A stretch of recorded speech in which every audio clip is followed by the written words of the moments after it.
Welcome to the Josh Bolton Show, where we dive into interesting and inspiring conversations. And now, your host, Josh Bolton.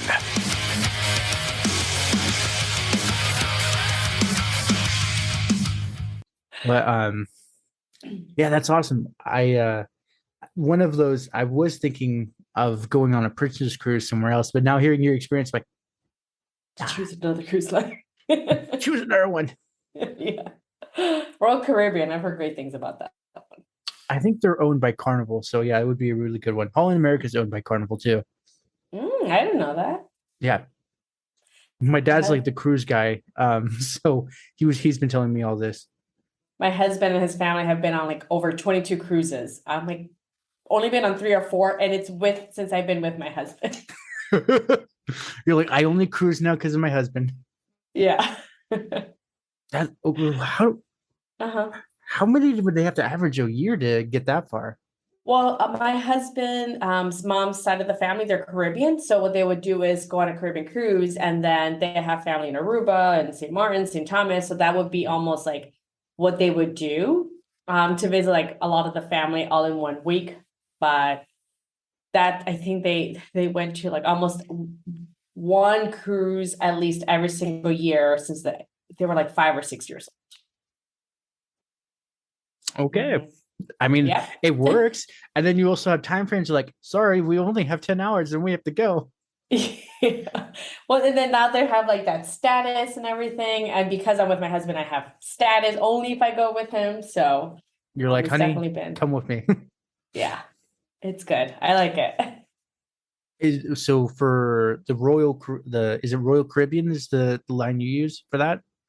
Carnival. Yeah, but we want to find another cruise line because I want to travel more, like to go to Europe. We've been to the Caribbean already a lot of times where I was like, oh, I want to go one more, like Europe and even Australia or, like, or on China or something. I've heard that there's other really cool cruise lines. Yeah.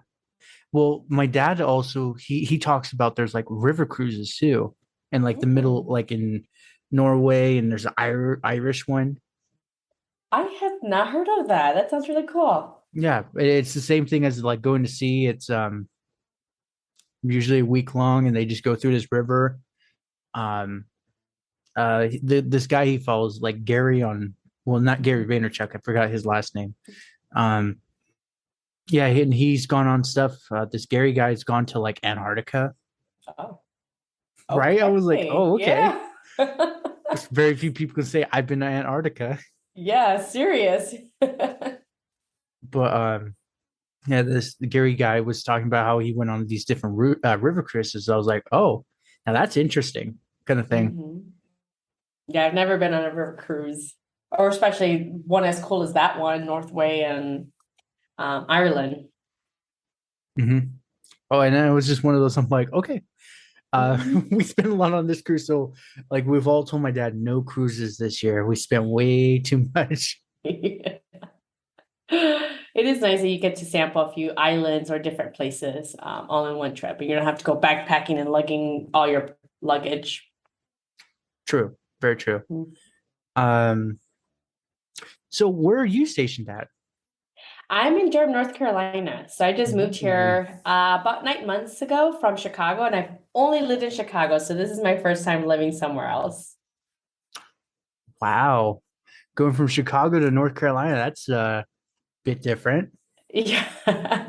Different pace of life. But I like it. I feel like in Chicago, it's always like hustle and bustle and moving. I haven't really changed my itinerary, but for whatever reason, it just feels more calm. I feel less stress. So that's really good. Plus, I don't mind 75-degree winters, which this past Christmas, it was 75 degrees here. So that was amazing. Oh, shucks. Here in California, it's like Christmas is 90 degrees now. Yeah. Coming from Chicago, usually I'm like, oh, it's 3-4 feet of snow and it's negative 30 degrees. So 75, I'll take 75 degrees. Yeah. I can actually go outside with my cup of coffee and not freeze. Yeah, exactly. That's awesome. Is there any good restaurants up there? There's a lot of good restaurants around here. I mean, there's like steak places, there's Southern food. like different types of varieties. Now, I would say it's not as much as I had in Chicago, but there's still a lot of really great places here with really great food. That's awesome. Mm-hmm. Any particular ones you recommend if I'm up in that area? There is like a crab leg place. Seafood is called I think Snuffs or Shoves or something like that. I can't remember, but Okay, it's really good. we'll And look then for there's that. yeah. The schnuff place. Or there's Lila's Southern place where they have like a Nashville hot chicken sandwich or like Southern style mac and cheese. That's Nice. also really good that I had the other day. Ooh, definitely. I'm gonna say the mac and cheese. That's a seller right there. Yeah, exactly. I'm gonna say if it's southern, do they also have tater tots over there? Yeah, there's places here that have tater tots. They also have hush puppies. That's What's that? more Okay, I'm like, wait, what's that again? hush puppies. Now, I do not know what's in it, You but know it's more really than good me. and fried. It's fried. Okay, that's all I need. Yeah, it's like a bread-ish type fried, so it's really good. Perfect. Then definitely gonna. I'm like sitting here. I've heard it, but what's a hush puppy? Mm-hmm. Yeah, it's like I said, there's not a lot of places that I've seen it in the Midwest, usually when you go to southern places. But here, I mean, it's mostly at a lot of the restaurants, and it's really good. Perfect. Um, yeah. I'm running out of questions to ask. Let's just get right into it. Can you tell us a little about yourself and what you do? Yeah, so my name is Claudia Miller, and I'm a career coach, and I work with women in tech and helping them land senior fulfilling leadership roles within the tech industry. So I'm a career coach for those career ambitious driven women, but I also partner with Fortune 500 companies and helping them move more women into senior leadership roles and having it go with their leadership talent pipeline. So I work both with Fortune 500 companies as well as individuals. I'm just curious on the Fortune 500. Are you charging them for your services or more Yes. like a mutual? I would say if you're not charging them, they're not going to listen. No, I'm definitely charging them. And some of them, they have different reasons. Some of them have hired me because they like to move and promote internally, but they know that some of their employees don't know how to promote themselves. They don't know how to sell themselves. And we know that they have the capability, but we need to teach them how to have like that director presence and how to be able to convey and, sell themselves. So I work with them one-on-one. Or they're looking to say like, hey, how can we empower some of our employees and primarily women and women of color within the company and for them to advocate for themselves. And that way we're able to notice them while we're building this leadership talent pipeline, since there is usually a 75% drop when it comes to women in leadership roles. Yeah, it's crazy. I was talking to a HR fellow, but he was telling me the same thing. He's like, yeah, it's sad, but women don't. They maybe get one promotion, but then he's like, as HR, I'm watching it. They just kind of fall off the cliff. So they definitely need someone like you to be like, okay, you got to speak up. You got to show this kind of thing. Oh, sorry, I ended it right there. That's okay.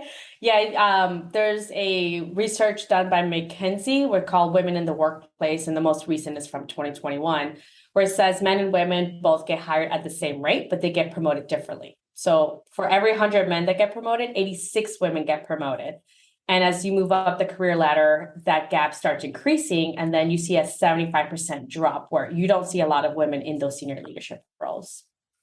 So you were mentioning how you teach the clients' employees how to advocate for themselves. What are some of the things that you show them? Like you're very talented in this, but you need to do X, Y, and Z kind of thing to help them see what's going on.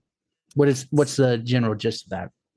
Yeah, so it depends. Now, Right. usually in Hispanic culture or African American culture, we're taught to be humble and not to toot our own horn and just just do the work and eventually we get promoted. Now we know that's not how things happen in corporate America. You No. really have to advocate for yourself. You need to create that mentorship. You want the promotion. You need to start having that conversation with your manager, sometimes with the HR person, understanding what does it take to get that promotion? Are there parameters in place, years of experience, education? Some companies have more structure than others. So it's really identifying what kind of structure does your company have? Are there specific benchmarks that you need to check off in order to get promoted? And then it's really understanding, well, what are next steps for you? And they might say, I have no idea. I kind of just ended up in this industry. I'm in this role.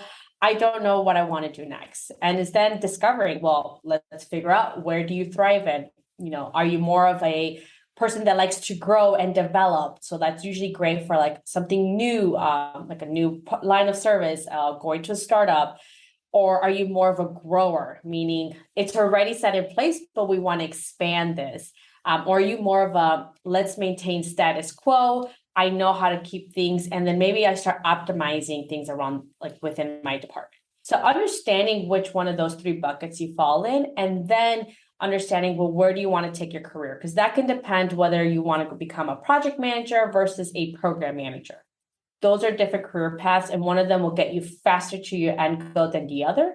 So it's really about understanding what is that end goal for you.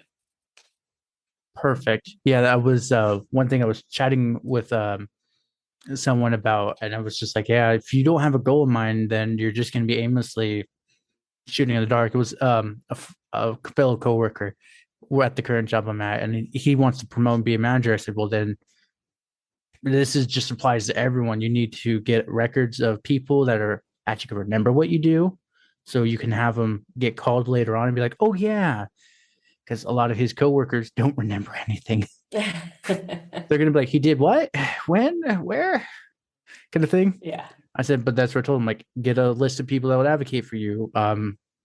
Go above and beyond, but make sure the manager knows. Otherwise, if you tell no one, did you even do it, kind of thing. Exactly. Well, a lot of us don't even remember what we did 2 weeks ago. I don't even know what I did 2 weeks ago, so I have to look at my calendar. Now imagine your manager, are they going to learn or remember everything you've done these past 12 months? So having like that list of achievements too is really helpful to say like, hey, in this past 12 months, here's what I've done, A, B, and C, and D. And that goes along with what the company's looking to achieve and what was that part of their business goals. And now I'm looking to do X, Y, and Z. And, do I have your support, or what do I need in order to be moved into this next role? Or do I need a compensation and title adjustment that kind of embodies more of what I'm doing now than what I was hired for? That's exactly what I told him. I said, you may not get instant promotion, be like, okay, I've done this. I'm like, said, sounds silly. Have a notepad, write what you do, date and time. He said, our security system is amazing. So they'll just type in the date and time and find what you did. And I said, yeah, but you got to have a list. Otherwise, and then he wants to be some big head honcho. And I'm like, that's great, but be small. Say, maybe I can't get this, but can I move laterally? Mm-hmm. I was like, wait, is it horizontal or laterally? Here, and then I grow up, kind of thing. I said, so it might take you an extra 5 years, but you will be eventually promoted. Yeah. And sometimes, like you mentioned, it is part of the strategy where I have clients where they want to be in a global role, but they've only done domestic work. So they will take a lateral move to be exposed more of like international markets, to then acquire the skill set and knowledge and relationships in order to move then into a global role where they can see both domestic and international markets. Are we talking global, like a president, CEO, or more like global operations? So like I have clients that are in operations, logistics management, maybe marketing, product strategy. So understanding like, products. One client I had was really interesting where they created product strategy for refrigerators. So how we have refrigerators here in the US is very different how they will be in Brazil, just because they utilize it very different. So even just the offerings, like, for example, I think mentioned that in Brazil, they have a lot of water bottles because they don't have really good filtration water systems. So a lot of their fridges are. We're going to take a quick break right there. Claudia lost connection with the Zoom call, and she's going to be right back in a second. I just wanted to insert here real quick that I am working hard on learning how to post on YouTube, grow this show and marketing. I could really use some help because I don't get feedback really never have. So if you like what I'm doing, please subscribe to my channel. Well, subscribe to this on whatever platform you're listening to. And if you have any guests or content ideas you would like me to go chat with someone about, best place to hit me up is my website. There's a little contact me tab, and you can literally just send me a message. I check them like once a week. 'Cause I don't really get that much. And yeah, you could just say, oh, hey, so-and-so would be great. Just any feedback, critiques would be greatly appreciated. And I am going to just hand it right back to Claudia now, because it looks like the time is up. There she is. I was like, I'm about to shoot her a text. Sorry about that. I'm like, oh shit. I lost you at water bottles in the fridge. Yes. So how the configurations in refrigerators in Brazil or in other parts of the world is very different of like how we have it in the US. In Brazil, they don't have a lot of water filtration systems, or in South America. So refrigerators there are built in with like a compact where you put in water bottles, and then that's where they keep them cold. Whereas here, it wouldn't be common. So just looking at products, that person oversees product strategy for this specific company, and was in charge, but they had to know of like how to do research, customer segmentation, and how their items were used. So he took a lateral move, and then now oversees the global product strategy for this company. That's interesting. Yeah, for when I was in Europe, that we were chatting about earlier, everyone was just handing us water bottles, and I'm like, is this just because the water's not good? And they're like, oh no, it's just what we do. Yeah, the water's fine. You can drink it if you want. I'm like, okay. So I kind of like one of those. I actually filled up my water bottle with tap water. I'm sipping it. I'm like, I don't get it. Why are we handing out water bottles, kind of thing? Yeah. Yeah, and here for me, like, I mean, we try to be a little bit more self-conscious. Like, no, don't use water bottles, or use those refillable water bottles that you can just take anywhere. Mm-hmm. Yeah, but different cultures, yeah, different ways how we use things. But the interesting part was they were handing everything at glass bottles. And Oh, yeah, I was like, it was super fancy and expensive too. But Venice has a really good recycling system. So they're like, oh yeah, like everything's utilized here. So they just kind of threw it in the trash. A little boat full comes up, picks it up, and drives away. Okay. I was like, oh, all right. But yeah, I would see now for the strategizing the global, like you would have to know, oh, in this region of Europe, they do this, in this part of whatever. That's interesting. Mm-hmm. Yeah, you would need very specific skills. It doesn't matter who you are, you would need to learn that before you go horizontal. Exactly. So before, hopefully our internet doesn't cut out again, but I have those questions I was talking about earlier with you. Mm-hmm. I don't know how to phrase this without seeming choppy, but she asked me, how can we as a society move from treating women differently when it comes to being disagreeable? That is more of a broader aspect than just in the career place. Right. But how, one of the things that I teach my clients is understanding, one, the culture. Is this a culture that's going to allow you to thrive in, or is this going to be a toxic workplace that's going to hinder you? Now, if we have signs of obviously like discrimination, and then I have clients where they've been at their company for like 15, 20 years. And for example, one of my clients actually got finally promoted to a manager position, to then find out that her direct reports were getting at least $50,000 more than her. So they were getting paid more than the manager. And it took her, had to do the role for 3 years. And it's all these other things that you got to start looking into place. Is this even the right workplace for me? Will I even be allowed to succeed in this place? And if it's toxic, well, then it's time for me to find a company that's going to allow me to succeed, allow me to thrive, and allow me to continue moving up the career ladder.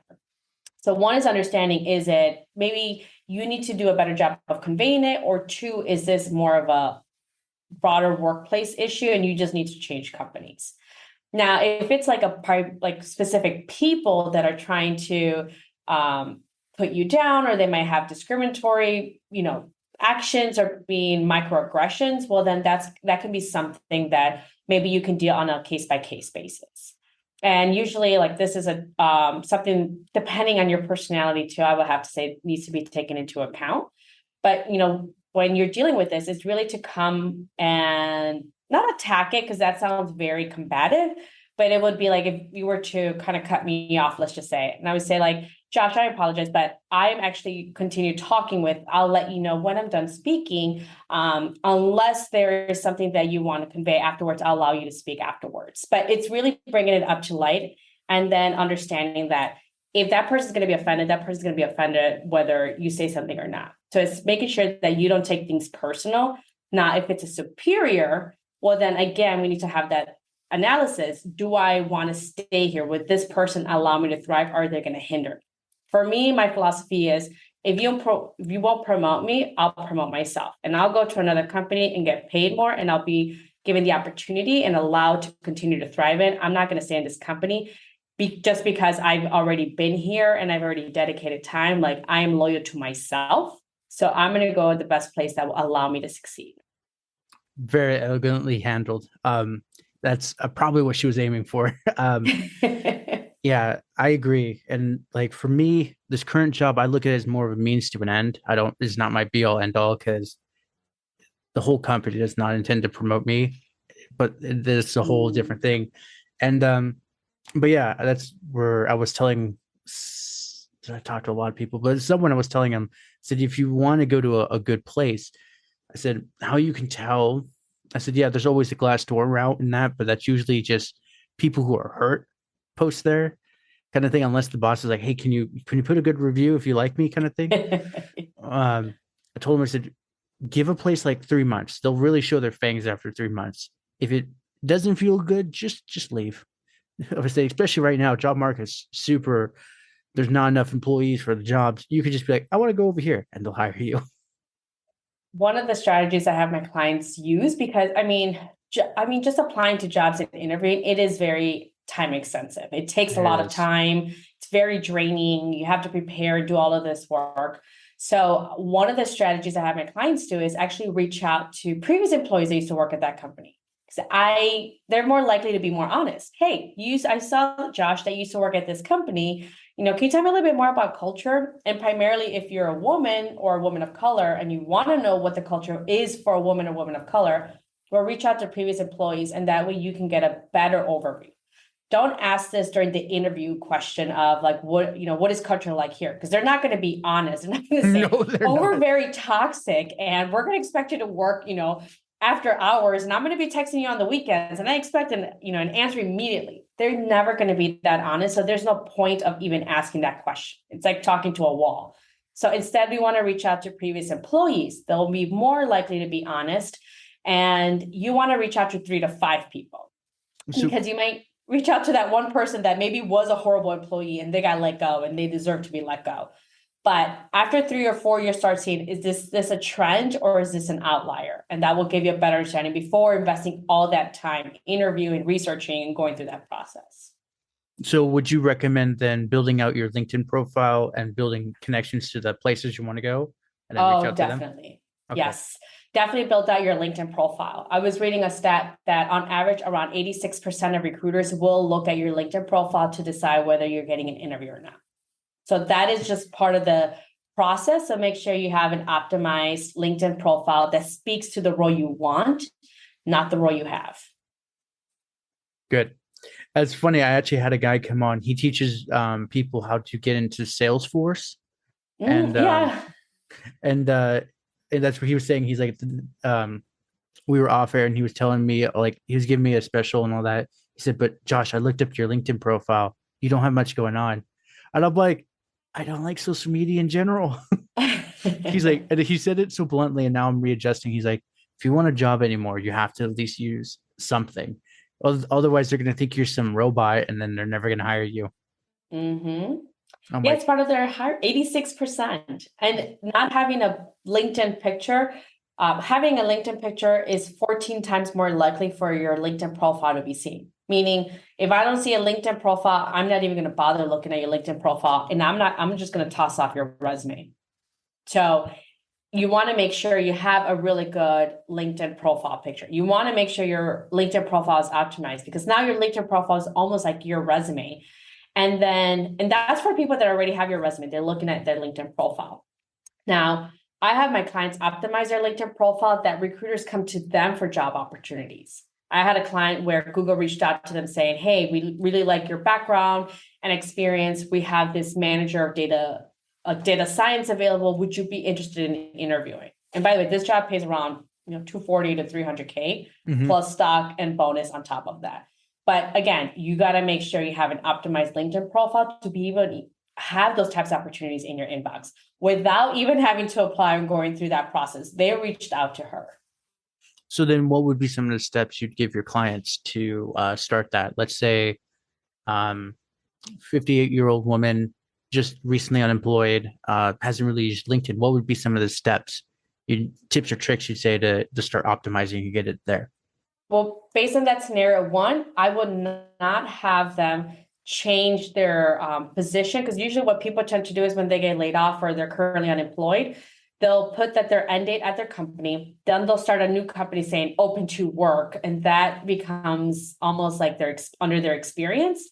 So do not do that, because when recruiters are looking for talent, let's just say they're looking for a project manager, they'll search project manager. LinkedIn algorithm has it where the search, what they start to look at is typically like your headline and then your most current title. So if you have open to work, they're not going to see your profile because they see open to work and not project manager. So that would be the first step of what not to do. Make sure you have a good LinkedIn profile, your tagline, and that's usually you have like your picture and under it will say like your name and then a tagline. Make sure that it's not project manager at Acme Company, because that's usually the default on LinkedIn. Instead, it could be project manager with 20 plus years of experience within the financial and technology markets with companies up to $50 billion in annual revenue. That's going to very specific. Capture their attention. And I'm going to say, oh, let me read more about them. We are looking for a project manager. We're in the finance industry and we're a big company, or we're continuing to grow, that we are going to get to that level. So we want someone that can grow with the company. That's very different than project manager at Acme Company. Yeah. That's that you and everyone else has done project management. Yeah, it doesn't stand out. When I search project manager, just look at the LinkedIn profiles. It's project manager at X, project manager at X, project manager at X. And then all of a sudden you see this person's profile with, they worked at finance, 15 years of experience, and they worked at, $50 billion company. That's going to capture my attention. Definitely. And the third thing would be like to audit your LinkedIn. So a quick way to audit is if you go to your profile, there's an analytics section and it says, I think it's called search. And if you click on it, it says what keywords that people look for and that your profile showed up. So let's just say you are a marketing manager and and then when you search on it, you kept coming up as marketing coordinator. Well, then that means I have too much coordinator in my resume or in my LinkedIn profile that now that's what I'm being searched for. No wonder I'm only getting approached for marketing coordinator roles. I want a senior marketing manager role. So I need to beef up that LinkedIn profile to make sure I embody more of those leadership skills and I can portray myself as a leader, not just a manager or a coordinator. Were you able to? Yeah, no, I'm looking it up as we speak. I'm like, wait a minute, because I haven't used my LinkedIn profile in a long time. So like what I was after the cruise, I'm like, I'm going to update everything. And I've been doing a lot of coaching and consulting on the side, more just to help people. Like I have a lazy, it's just like, it's almost every time she comes on, she books another episode. I'm like, go for it. But I've been helping her optimize her coaching and business coaching and all that. And it was just one of those, she's like, how long have you been doing this? I'm like, 2000 and what? Like, I mean, it's off and on. Do I count every client? I don't know. And she's like, well, since you've been coaching since 2001, I would just put that on your LinkedIn profile. I'm like, well, thanks, coach. I'll do that. Yeah, I do this for myself too. Like, I want to make sure that when people are looking for a career coach, career development, that they see my profile. So I even have mine optimized for that specific search. So a big mistake I see people is they'll say like, oh, I'm a marketing manager. So I'm going to portray myself as a manager, but I want to go and finally land that director role. Why won't they see me or get approached for director roles? Well, it's because you're not portraying yourself as a director. You're calling yourself a marketing manager. Yes, that's your title. But if you want a director role, then I would switch it to a marketing leader or marketing leader with a background in leadership development, or it could be something specific that they're looking for at a high level strategy work, as opposed to saying like, I'm very good at managing social media platforms. That's not a director responsibility. I would focus more on strategy and development, go to market, or driving a robust pipeline across global markets and products. Man, I'm just getting so much out of this alone. Because like I said, I was chatting with that one guy and he was saying use LinkedIn, but he kind of just glosses over it. I'm like, wow, am I supposed to do this? I have clients that once you have an optimized LinkedIn profile, they can generate 3 interviews in 3 days. Like it's a lot faster than applying to job boards. I want to say I did the job board thing for my current job. And it was like, I have crazy stories, but one of them, a guy actually was begging me to come to an interview. I said, okay, I booked, it was during Corona. So I show up to the Zoom call. I was like, I've just never done these Zoom interviews before, so I'll just do it to do it. He didn't show. He ghosted me, even though he just begged me to come on. And then the next day he was cussing me out for not showing up. I'm like, I'm glad I'm not getting hired by you. Mm-hmm. And one thing I would caution too is there's been a lot of scammers that pose themselves as recruiters, because in your resume, people tend to have their name, phone number, and address. And please do not, for all your listeners, whoever, do not put your home address on your resume. It's no longer needed. And right now it's a security risk.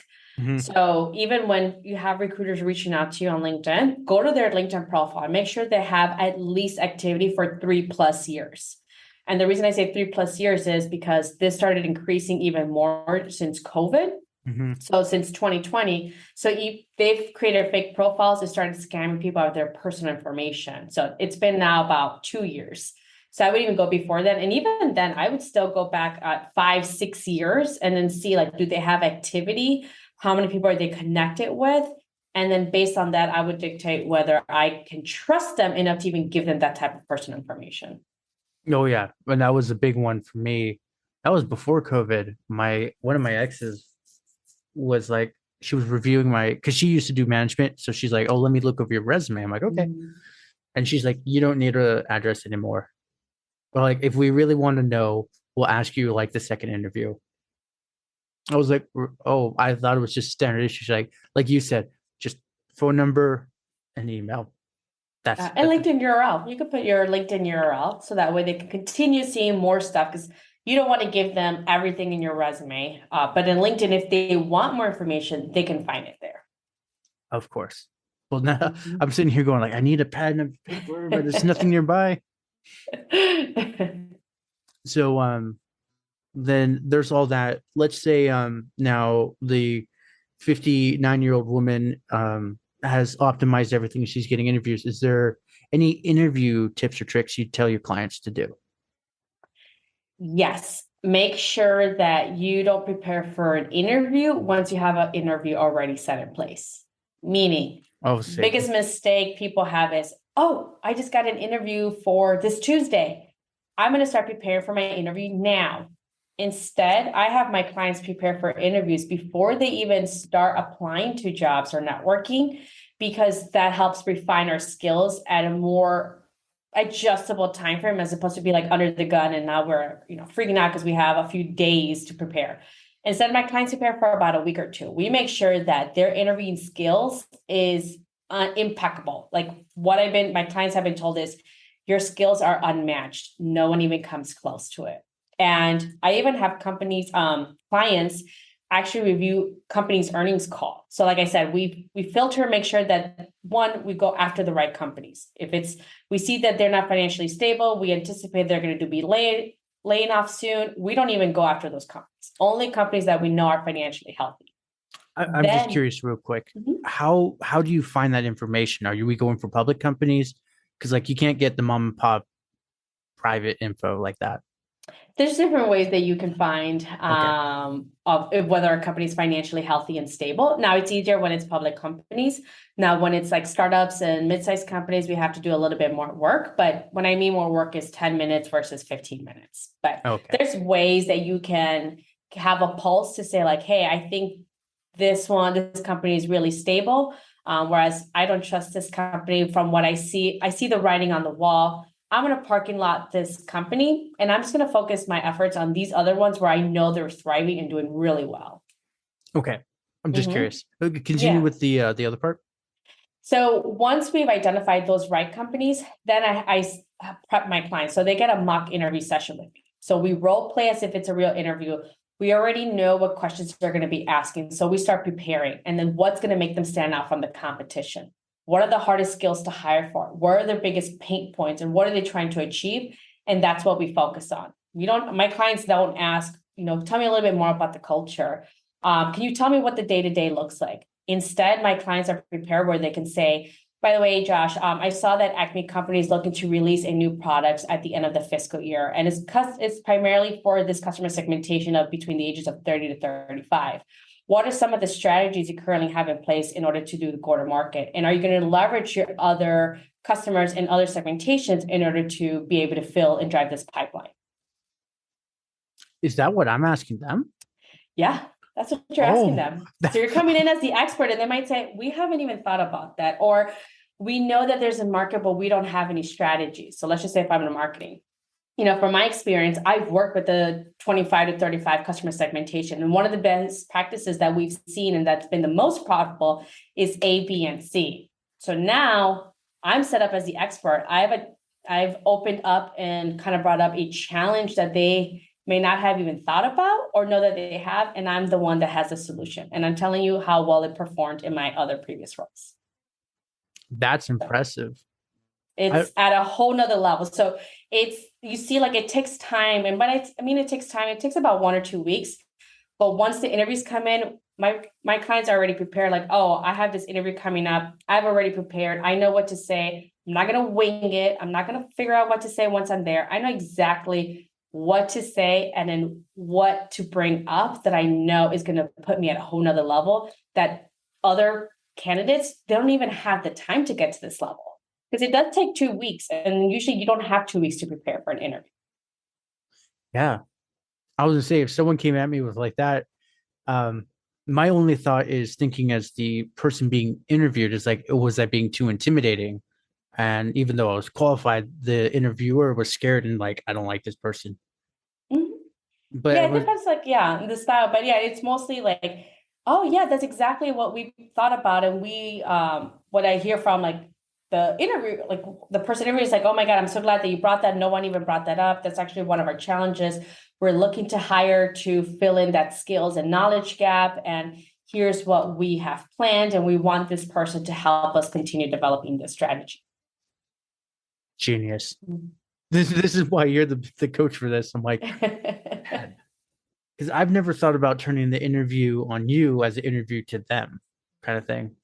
Yeah. And it's more of like, almost coming in as a consultant, meaning like, hey, I'm here to help you solve your problems.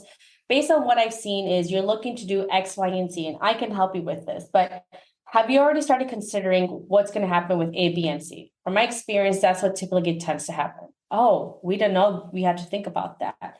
Okay. That's very common. And usually like there's different types of practices or different types of solutions. It all depends on the resources and objectives. So now you're coming as a consultant as opposed to like, I'm just here like, hey, can you tell me what the day-to-day looks like? I mean, everyone asks those questions and it's like people just start blending in after interviewing so many people. But that person, like this person did their research. They actually brought up points that we didn't even think about, and we don't even have answers to that. But if we hire this person, they're going to be able to help us, and they have that expertise. Yeah, and that's the biggest one. A lot of the entrepreneurs I've chatted with on the show, they're like, one of them jokingly told me like his screening process, because he was telling me like, oh, I'm hiring for an assistant. Well, you want someone that's attention to detail, routine, blah blah blah. It doesn't matter. And he said like his thing is he'll randomly input in his job posting, if you really want the job, print out your favorite picture of a cat. Color is bonus points, but not necessary. And so he has all these people show up, and he's told me like the same thing. The ones that showed up with the cat picture, he's like, I had to make it interesting. Good way to filter them out. Yeah. And he's like, they still brought the resume even though I told them not to. And he's like, usually those ones were the ones that asked the hard hitting questions. He's like, I actually hired two people, even though I needed one, because they were just too valuable and I couldn't let them go. Yeah. And I was just laughing. I'm like, so what did you do? He's like, I just told the accountant, figure it out. If you have to cut my pay, cut my pay. I can't let these two leave.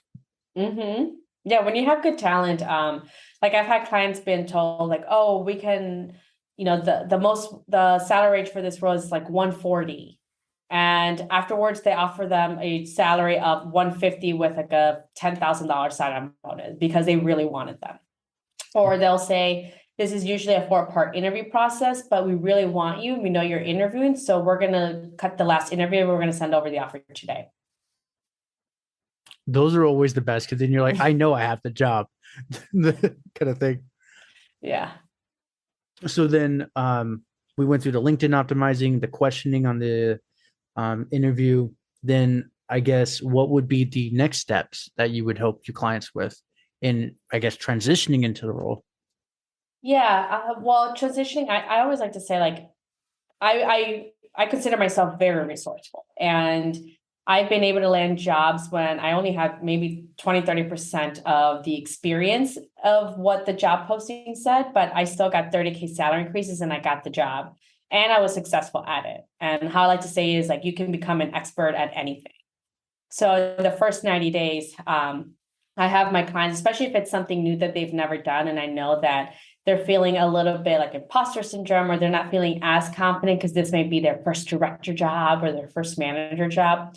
I have them reach out to other managers or people who have been in that position for 3 to 5 years. So they're ahead of you at a similar type of industry, and connect with them and really ask them, what has been some of the biggest challenges, that you've had in this role? What have been some of your biggest achievements and successes? What are you seeing, some things that are very common or low-hanging fruit that you're able to solve? Have them give you the answers to everything. And then now you have a good template on how to get started and be successful in your role. You don't need to spend 3 to 5 years to figure this out. You just had someone tell you. So then you can say, let me start with the low-hanging fruit. Oh, I realized there's A, B, and C. So how this person addressed it, this is how they were to solve it. And then you implement, and then you continue improving it. And again, you're almost implementing all best practices. And the more people you connect with and find as mentors, the faster you get results. And that way you don't have to figure it out. People told you how to figure it out and what to focus on and what the biggest challenges are. And then you can start that in mind, and you have 2-3 years to figure out and solve some of those biggest challenges. Well, that's actually a very good point. And one of my guests was telling me, he's like, so like, what's your point of your show? And I'm like, oh, I just want to, it's easy to talk to business people about business. It's a very easy pitch to get people to come on. And then we were talking about something. He had a chart company. It was really interesting. He could take the data, natural, not creepy data, like how fast you walk, your performance, your driving, and he can make a chart telling you, oh, this one says he's having a pretty shitty day, or she is having trouble at home because this dynamic is down, kind of thing. And so then we got talking about whatever, and he pretty much said, he's like, I know what you're using your podcast for. And he's like, damn, I wish I started this a while ago. And I'm like, wait, he's like, you're talking to successful people like me, so you don't have to go through all the problems. And then whenever you start a business, you've already heard the war stories. You're like, I just won't do that. I'm like, oh, genius. So that's when you were saying that, I'm like, yeah, just get back on LinkedIn, type in whatever, and then be like, hey, I'd like to chat. If they're local, be like, I'll buy you a cup of coffee and a lunch if you just like show up for an hour, kind of thing. Yeah. No, honestly, you can use that. I use that for my business as well. But for careers, you could do that. I literally, like I said, I'll be candidates that have years of experience. I'm like, oh, I've qualified 30% of the job posting, but here's how I could deliver, because I knew how to prepare. I knew what were their biggest challenges, and I knew how to solve them because other people that did that role in other companies told me how to solve their problems. And then I just came in already with a plan. I didn't have to figure it out. I didn't have to make all these mistakes. I just implemented best practices, and then you don't have to reinvent the wheel. Oh, no, you don't. It's amusing to me because my current job, A lot of the managers have been coming to me for advice and consultations, and they had a huge morale problem. So I told them, like, this is what I've learned. This is the implementations, kind of the simple, kind gestures, and like everything skyrocketed. And I then one of them like sheepishly came over and was like, I have a problem with this. I'm like, you're asking for you. That'll be $300. But they all told me, they're like, dude, your knowledge is so good. I'm like, I just ask people, what did you do? We're humans. If you ask a question, it's not too evasive. They'll just give you an answer. Yeah, people. And then there's books too. There's like, you have this podcast. I mean, there's blogs out there. There's so much wealth of information out there that one, you got to pick one that'll help you stay focused and doesn't overwhelm you. But the answers are out there. It's just whether one, you want to go look for it, and two, if you want to execute on it. That is, yeah, those are the hard hitting questions because a lot of people want it, but they're not willing to execute on it. My favorite motto is do what others won't to achieve what others can't. I love it. I'm stealing that. Yeah. Because yeah, I was listening to, it was a while ago on like YouTube. They did those motivational montage things. Mhm. And one of them, I think it was Denzel Washington, was saying, he's like, if you want an easy life, you have to work hard. But if you want a hard life, just take the easy route or something like that. So he's like, so if you want the easy life, like work hard. I'm repeating myself. Never mind. Mm-hmm. But yeah, I know what you mean. I love it. and it was just one of those. I just sat there, and that's always like stuck in my head. And it was like a constant tapeworm. And then one of the days is why I like. Well, there's a whole story about why I started the show, but one of the guys was taking the easy route, and he's like, "Why is my life so hard?" And I just recited it back to him, and he's like, "That sounds painful. Never mind. I'll just continue what I'm doing." But yeah, we're used to comfort, even if it's unpleasant. We like comfort. But even like that's a strategy I use in careers. What do most people do when they job search? I just talked about it. They don't update their LinkedIn profile, or they don't update their resume. They don't optimize it. They prepare for the interview. Once they're at the interview, maybe they spend a few minutes reviewing a company's website, maybe looking at the person's LinkedIn profile, and that's it. So they do what others won't. So we know that they're not going to review earnings call. We know that they're not going to prepare 2-3 weeks, perfecting their interviewing skills and making sure that they can outbeat the competition, even against people who have years of experience. We know they're not willing to do that. That's where our advantage comes from. oh, absolutely. From like the wealth of people I've chatted with, that's the one they've all said to, like, you may have little to no experience, but if you have the knowledge and the way to present it correctly, all of them like have told me, like, we'll hire you. You'll beat the 20-year experience guy if you know how to fix it. Done. You're in. Yeah. And that's pretty much what you're saying too. It's like, as long as you have a plan, you know the structure of the company, where the weak points are, and you can help them. Why would they hire the 20-year guy, which he might actually make things worse?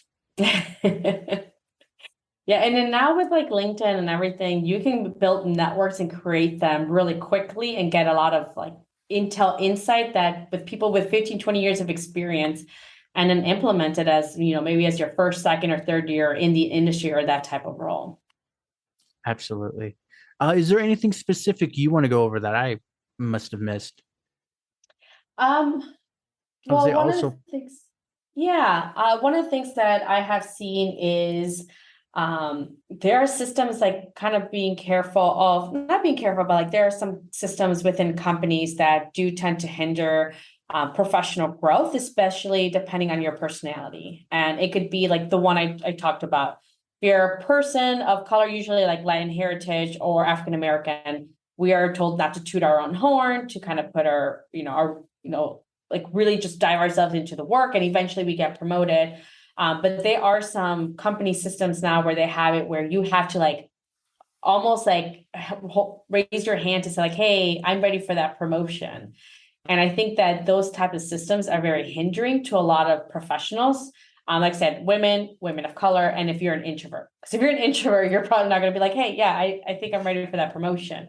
Instead, they wait for like the manager to tell them they're ready for a promotion. And ideally at a good timing, not 5-10 years once they're already been in that role and have been way already ready for that promotion years ago. So really keeping an eye out for that. So if you feel like, hey, that's me, that's kind of like how it is in my company, and I am an introvert, or yes, I am not good at selling myself or tooting my own horn or raising my hand. Well, one, either like if you're like, hey, I don't want to work with anyone, maybe I don't want to hire a career coach, well, then maybe just change companies to make sure that that's not the system of how to get promoted, because you're not going to get anywhere because you're not doing anything. But if you know that that's the type of system you have in the workplace, and you're like, hey, maybe I do want to work with someone, and that's when you want to work with and hire a career coach to help you like sell yourself, how to brand yourself, how to identify the next role, and how long you should be in that role to even ask for that promotion.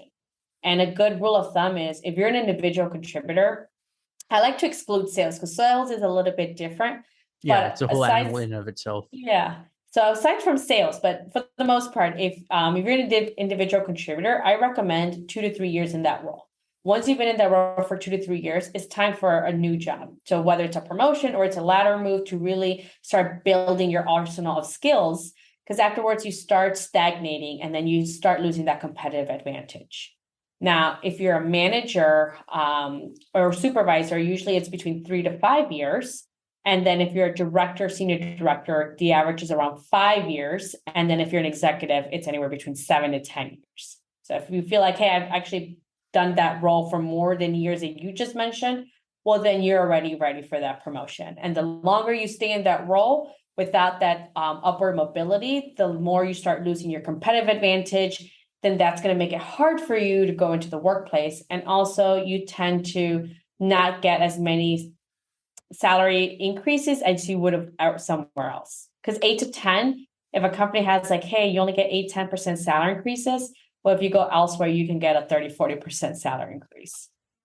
So what's a realistic salary increase you would recommend for all clientele, not just I'm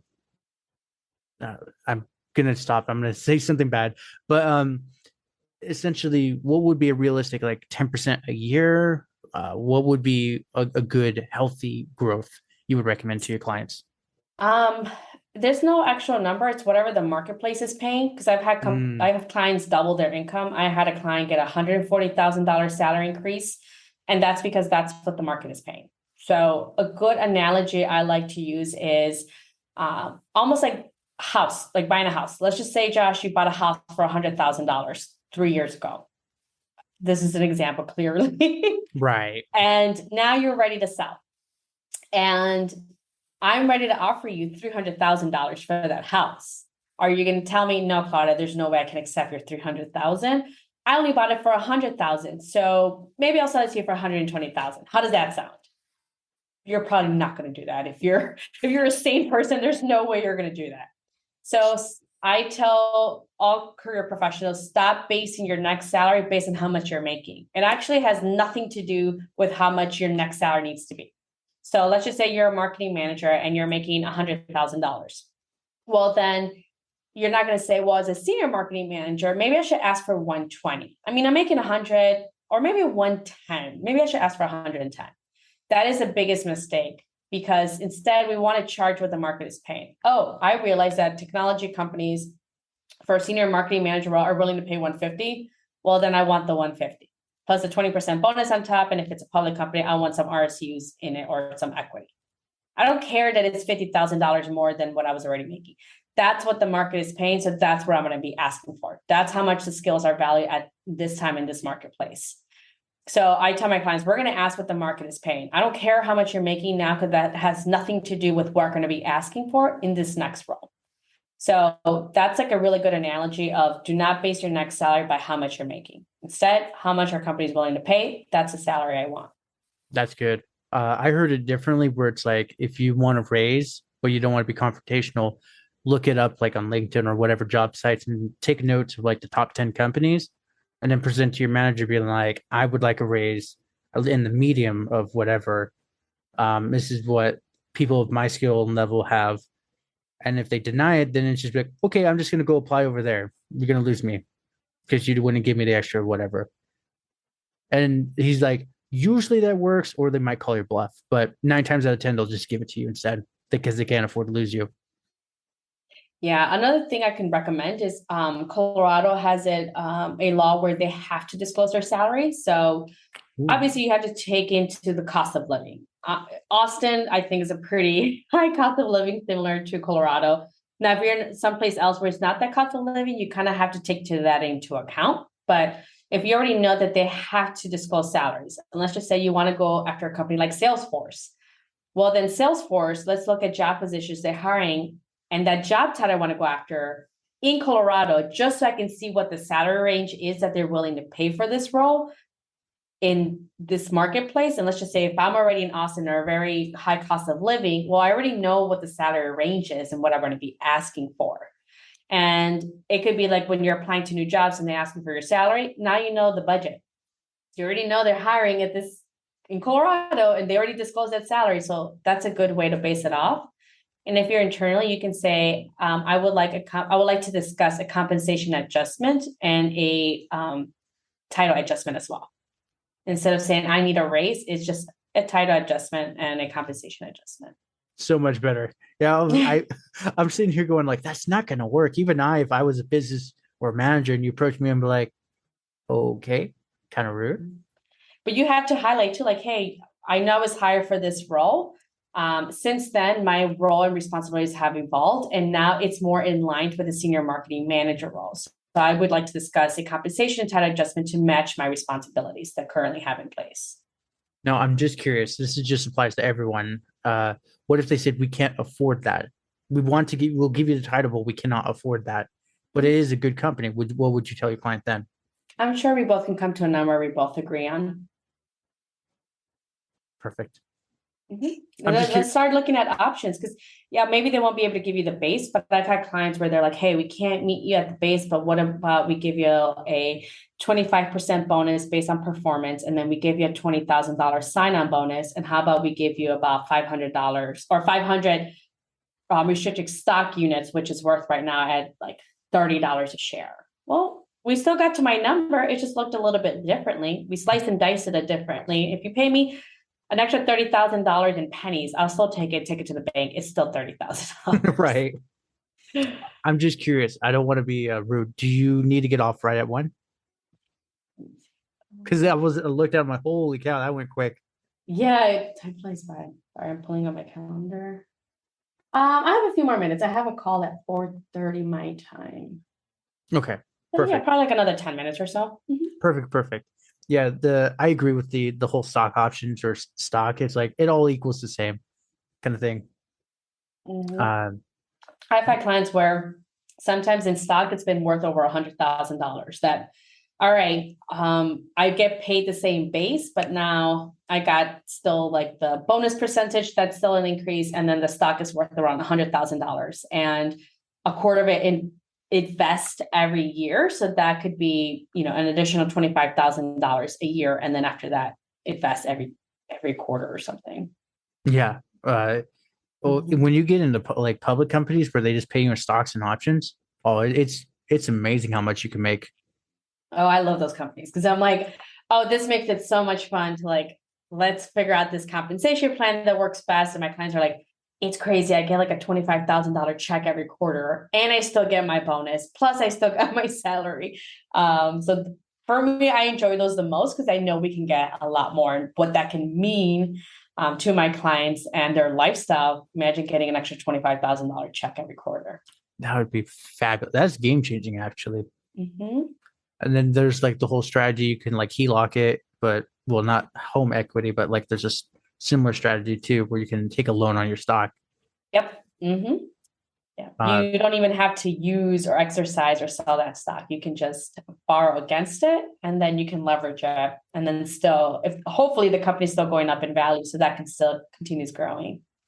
Yeah, because they're betting, the banks or whoever's led it is betting it's going to go down. You're betting it's at least going to stay or go up. So yeah, there's a whole bunch. I'm just curious for you as the coach / consultant, do you take mostly cash payment or do you take equity now in the company too? No, just credit card or debit, however they want to pay. Everything else, it's for them. So to give you an example, working with me is around like 5 figures. So around anywhere between like $5,000 to $10,000. But the average my client gets is an average at least of a $30,000 salary increase. My highest has been 140. I had a client go from making 180 to 300,000 plus extra bonus and stock. Nice. Mm-hmm. So then what's the average duration? Is it 5-10K a month, or is it like for a quarter they get you? They have me depending on what type of plan. So I have like the group coaching, and then I have the elite. You get me at the elite VIP elite level, you get me for a year, but most of the time my clients get jobs within 3 to 6 months. Now, if it's like a CTO or CIO role, it might take us 6 to 9 months, but it wouldn't go. My goal is to get you a job as soon as possible.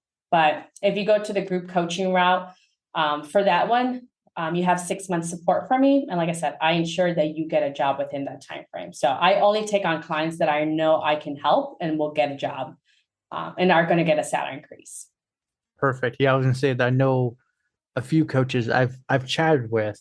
I never signed up for the program, but they pretty much were like, "Oh yeah, just pay us like 5K a month, and we guarantee within whatever range you'll get your money back." And I'm like, "You can't guarantee that." Yeah, I don't guarantee when it comes to jobs, because I'm like, if you pay me and you don't do anything, there's no way I can guarantee it. But I'm there to support you and guide you to make sure you get the job. Like I had a client who was job searching for 2 years, she was already in the C-suite. So she had an executive role, but couldn't land an executive role at another company. We started working together, and within 60 days, she already had a job offer. She's like, I can't believe it was that easy and quick. I wish I would have just hired you 2.5 years ago, and I would have shortcut this way around. But again, it all depends. I work with clients that are like, failure is not an option mentality. We ensure success. Like we're going to make sure we are going to get the results. And my thing is, if you follow the strategy and do the work, you will get the results. If you don't do the work, I can't guarantee your results. I can't interview for you. I can't network for you. So at the end of the day, they have to do that for themselves. But if they execute, they will get the results. Perfect. That's awesome. Yeah, you definitely are like the go-to woman now when it comes to coach stuff, like switching. I just find it interesting that a C-suite had trouble getting another C-suite job. Well, they're not as many positions. And then two, they're not always posted on job boards. A lot of companies will not post a C-suite role. One, either because maybe that C-suite doesn't know that they're about to be replaced by someone else. Or two, it might create or diminish confidence in the marketplace by their competitors or just investors. So they don't want to say we're going to hire a new CTO. And they might say like, well, why? Or maybe it can impact the stock. And then maybe there's a partnership deal that's about to go through. And then they did it because of that CTO or the technology. And so there's just so many reasons why. So you only see a small portion of the job postings when it comes to the C-suite. And a lot of them you won't see and are unpublished. So you have to work with executive recruiters, or you have to be able to start building that network, because when those C-suite positions come up, they usually go to the board of directors or their C-suite to say, hey, do you have anyone in mind? If so, let's bring them for a conversation to make sure that they might be the right fit. And that's when you get tapped in and say, hey, Josh, I know there's a position. I know you'd be great at it. Would you be interested? Would you consider, being the CTO here at this company? Cool. It's a different game, different strategy. I was going to say, I'm sitting here thinking about it, because there was one point I was trying to apply for some sort of C-suite job, and I came to realize, it's a terrible idea to try to apply for a publicly posted, not publicly traded job. Like if indeed they're asking for a CEO, there's something clearly wrong with the company. Well, some of them might be like they'll look for like CTO or CMO, like chief marketing officer or chief technology, like at small or mid-sized companies. But even then still they might, like startups have to worry about like their investors or people that are giving them VC funding, or it might be mid-sized companies that might still be publicly traded already. Or they're trying to work out a big partnership deal and they don't want anything that would, make this partnership uneasy. So they tend to keep it quiet. Now, again, I wouldn't always say like, oh, don't apply to jobs that are C-suite positions on job boards, because there's still good opportunities, but it's only a small fraction of all the roles and opportunities that are out there when it comes to this type of role. Yeah. So then definitely the network, talk to other C-suites, this and that. because like you said, you never know. One of them's like, oh, I know my buddy and whatever, he does steel mill, but if you're willing to do it, it might get you in as his whatever. But Hmm. you would never know that unless like you had that connection. Exactly. Wonderful. Then I we could keep chatting, but you have a client. Um, I got three going out questions for you. Mhm. So, other than work, what have you been doing to keep yourself busy during these COVID times? I'm always learning. I'm an avid learner. So Okay, like during COVID, I got like a marketing data analytics certification from MIT. It also helps nice. me better help my clients. And I'm always interested in marketing. So like I said, I use a lot of business principles to help my clients in their career. So I'm always looking like, how can I increase my business? How can I grow and develop? And one of the things was like, hey, I want to get more on podcasts. So I started this last year. And I think today I've been in over 75 podcasts at this point. Heck yeah. So this is all new to me. I've gotten a little bit better during those 75 interviews. And the other thing I've done, I read a lot. So I just finished reading Atomic Habits, and then now I'm reading The Great Power book. of Now. I love Great it. book. The one I'm reading is Stealing Fire. What is it called? Stealing Fire. Ah, Here, I'll I'm gonna pull it. check that out. It's it's how the Navy SEALs get into flow state. Um, Oh, this is what it looks like. The glare won't get in the way. yeah. Yeah, the glare is just gonna be nasty. Okay, Stealing Fire. Who's the author, by the way? Stephen Clotter and James Wheel. Oh, okay. I Oh, know there's a book called Unbeatable Mind, and he's also a Navy SEAL, and he actually trains people that want to apply to be in the Navy SEAL. And it's so rigorous. I think over 95% of the people don't ever make it. So he's the person you train with to then take the training and pass. right. Yeah. I think my one of the guests I've interviewed, his name's William Brenham. He does the same thing now. He's stationed out of Hawaii, but they pay him whatever, and Yeah. he gets them up to snuff, and pretty much saying as long as you can just handle, if you can handle me, you can handle them, kind of thing. But I'd rather just stay at home. That's why thank right, God for I'd people rather like just. that. But we need people like them, though. Exactly. Thank God for them. And Yeah. it's very rigorous and very hard, and props to them. Oh yeah. The one book I read was Jocko Williams' Extreme Ownership. Mm, Uh, okay. pretty. I can summarize it real quick. You don't have to go through the. He goes into the details of the war, and but essentially, it's like if you do something, own it, even if like your team members messed up, even though but you are the manager in charge. So if they mess up, you mess up, kind of thing. Mhm. So that's essentially his whole principle is just everything you do is your fault. Even if it's them, it's your fault. So figure out how to make it work. Mhm. So it was It's a really actually, good yeah. book. It was a really good book. It was definitely one like if you are wanting to get up there, it is a good mindset to have where your umbrella of team members, well, they are essentially me. So I must make sure they're succeeding. If they're not, I'm failing. Therefore, this and that kind of thing. But yeah. Second question. Um, what are some tips, tricks, or advice you give someone that is inspired by you to start down a similar path? Um, do things before you're even ready. So Ooh, I always like a lot of the stuff. And like I said, like I started a podcast, didn't even know how to do the podcast. I knew it was not going to be perfect, but I did it, and it's been getting better and better. Um, nice. I did a stand-up comedy class, and then I did a set for 5 minutes in front of people. I know I wasn't going to be great, but I did it. And again, that really has given me really great experiences, and even networks. Like I reached out to my favorite authors after I finished reading a book. I reach out to them, and sometimes they don't answer, and sometimes they do. But I think being bold and doing things even while you're scared is going to bring you a lot of success. 100%. Um, then where can everyone contact you at? They can find me on my website, claudiatmiller.com. They can also find me on LinkedIn. I share a lot of free resources there and live trainings. And just LinkedIn, you can just type in Claudia T. Miller and they'll be able to find me. Perfect. Absolute honor and a pleasure to have you on. Likewise. Well, thank you so much, Josh, for having me. Thank you for coming on. All right. Take care. Will do. Well, congratulations. You made it to the end. You're a awesome person. Not many make it here. So, being the awesome person that you are, can you do me one more awesome favor? Can you rate and review this on whatever podcast services you're using?